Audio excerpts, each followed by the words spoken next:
जिल्हा परिषद उच्च प्राथमिक शाळा जवखेडा ठोंबरे सादर करत आहे आर्थिक साक्षरता बालनाट्य। नमस्कार, आज आपण आर्थिक साक्षरता या विषयावर छोटीशी नाटिका करणार आहोत। चला तर आपण पहिल्या प्रसंगावर जाऊया।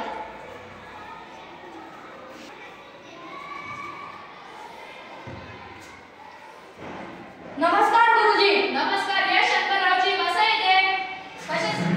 कशासाठी आले होते? हे थोडी पैशाची जरूरत होती। कोणातरी शेतकडून आम्हाला 50,000 रुपये घेऊन द्या।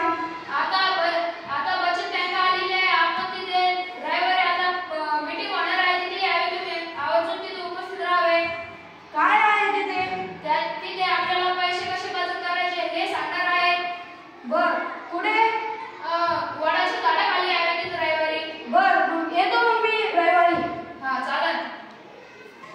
नमस्कार, आज आपण चला तर आपण आता दुसऱ्या प्रसंगात जाऊया।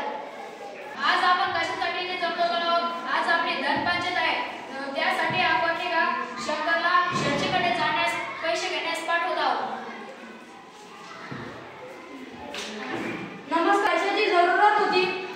परत आला, तुझं मागचं व्याज तर बाकी आहे। नाही, पण थोडी जरूरत होती।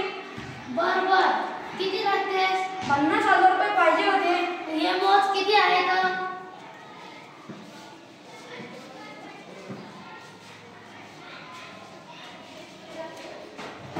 नाही, हे तर खूप कमी आहे। तुझ्या मागे व्याजाला अर्ध कटून द्याल। नाही, मला नाही पाहिजे। आधी शाळेला झालास का? नाही। अरे, आता काय करू? हे बघ शंकर, आता तू बँकेकडे जा। नमस्कार। अरे, या नमस्कार, बसा। काही काम होतं का? हो, थोडे 50,000 रुपयाची जरूरत होती। हो का? मग तुमचं बँकेमध्ये खातं असेल?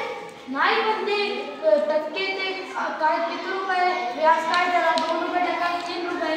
नाही, ते बँकेच्या नियमानुसार सर्वांना समान मिळेल।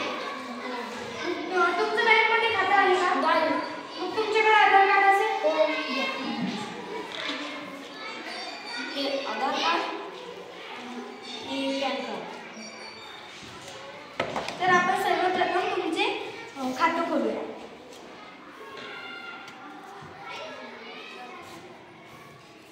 पण जर आम्हाला अचानक पैशाची जरूरत पडलीच तर?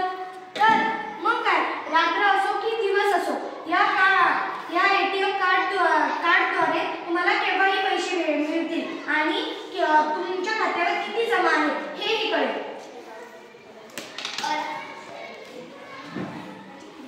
धन्यवाद।